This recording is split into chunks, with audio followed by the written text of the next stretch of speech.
Silaa nama koo argattus abdus yeroo lachuu rabbii kee yaadatu. Waanni rabbii kee yookaan waaqayyo keessa hin jirre jireenya miti. Kan qabdutti gammadu, kan dhabdeef rabbi kadhatu. Kan qabdutti gaafa gammadu, kan dhabde isatu siif guuta waan ta'eef.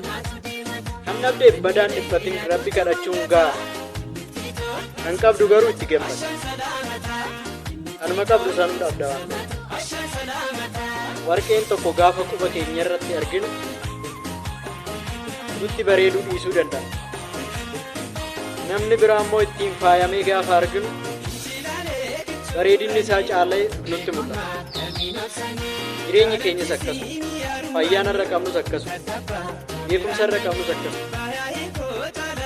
Wanni of harkaa qabdu rabbii kee galateeffadhu. Galata rabbiin dhoowwate. Galanni eena waaqati. Kanas siin jedha nagaan haa ta'e.